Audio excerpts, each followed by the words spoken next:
Hello students, आज की इस वीडियो में हम क्लास 10th एनसीईआरटी एक्सरसाइज 1.2 से क्वेश्चन नंबर 2 सॉल्व करेंगे। क्लियर। क्वेश्चन नंबर 2 में देखें, क्वेश्चन नंबर 2 है हमारे पास, find LCM and HCF of the following pair of integer and verify that LCM into HCF is equal to product of two numbers. मतलब हमें क्या verify करना है, हमें पहली स्टेप में करना है दो नंबर्स के एलसीएम और एचसीएफ निकालना है। फिर इसके बाद उनके एलसीएम और एचसीएफ का जो प्रोडक्ट है वो हमें वेरीफाई करके दिखाना है कि उन दोनों नंबर के प्रोडक्ट के बराबर होता है, मतलब दोनों नंबर के मल्टीप्लिकेशन के बराबर होता है। चलिए देखते हैं हम इसे। तो हमारे पास एक्सरसाइज 1.1 क्वेश्चन नंबर 2 का पहला क्वेश्चन, पहले क्वेश्चन में हमारे पास दो नंबर लिखे हैं, पहला नंबर 26 एंड दूसरा नंबर 91। तो देखें, सबसे पहले हम क्या करेंगे, प्राइम फैक्टराइजेशन मेथड से हम इन दोनों के एलसीएम और एचसीएफ निकालेंगे। तो मैं पहले फैक्टर निकाल लूंगा 26 के, 26 का फैक्टर निकालें 2 से डिवाइड हो जाएगा 13, 13 से डिवाइड करें वैल्यू आ जाती है 1। क्लियर। मतलब 26 को हम लिख सकते हैं 2 इंटू 13 इंटू 1। अब 91 के फैक्टर बिल्कुल सिमिलर, 91 को यदि हम डिवाइड कर लें तो 91 1 से नहीं होगा, 2 से नहीं होगा, 3 से नहीं होगा, 4 से नहीं होगा, 5 से नहीं होगा, 7 से करके देखते हैं। 7 1 जा 7 बच रहा कितना 2, 7 3 जा 21 बिल्कुल। अब 13 से डिवाइड होगा क्योंकि 13 एक हमारा प्राइम नंबर है, तो वैल्यू आ जाएगी हमारे पास कितनी, वैल्यू आ जाएगी 13 1 जा 13। क्लियर।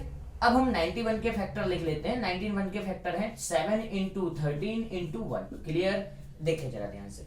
अब हमें लिखना है इनमें एलसीएम और एचसीएफ। तो कैसे हम एलसीएम लिखते हैं और कैसे हम एचसीएफ लिखते हैं, ये वाला पोर्शन तो आपसे बनता है, ये मैं ऐसी उम्मीद करता हूं क्लास 9th में आपने फैक्टर तो सीखा ही होगा। चलिए देखते हैं। तो एचसीएफ कैसे निकाला जाए, सबसे पहले एचसीएफ कैसे कैलकुलेट किया जाए इन दोनों में। एचसीएफ होता है the minimum power common in the both prime factorization. फिर से रिपीट कर रहा हूं, आप ध्यान से सुनेंगे। The minimum power common on both the prime factorization. Clear. इसे हम बोलते हैं एचसीएफ। तो देखें जरा ध्यान से, मिनिमम पावर किस किस की कॉमन है।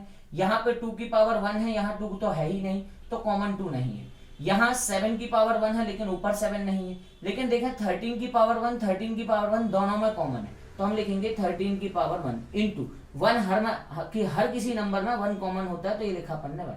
मतलब एचसीएफ कितना आ गया हमारे पास 13 इंटू 1 दैट इज 30। अब हम निकालेंगे एलसीएम। तो एलसीएम क्या होता है, एलसीएम की बात करें, एलसीएम कहलाता है the maximum power include in all the factors. हर एक नंबर की मैक्सिमम पावर जो प्रेजेंट है नंबर में हम उसे लिखेंगे। क्लियर है। देखें यहां पे बात करें 2 की मैक्सिमम पावर 1, लेकिन यहाँ 2 नहीं है तो 2 लिया जाएगा, 2 की पावर 1 इंटू, अब 2 के बाद 7, 7 यहाँ नहीं है तो 7 की पावर 1।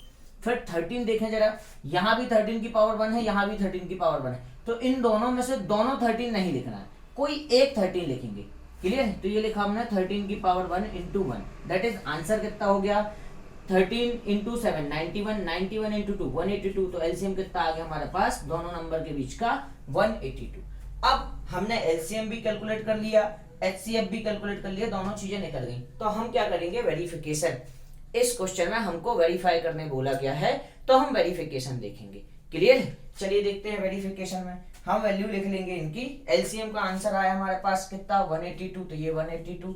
एचसीएफ का आंसर हमारे पास कितना है, एचसीएफ का आंसर है हमारे पास 13 इज इक्वल टू, इन दोनों नंबर का प्रोडक्ट लिखना होगा। तो पहला नंबर हमारे पास था कितना 26, दूसरा नंबर कितना था 91। क्लियर।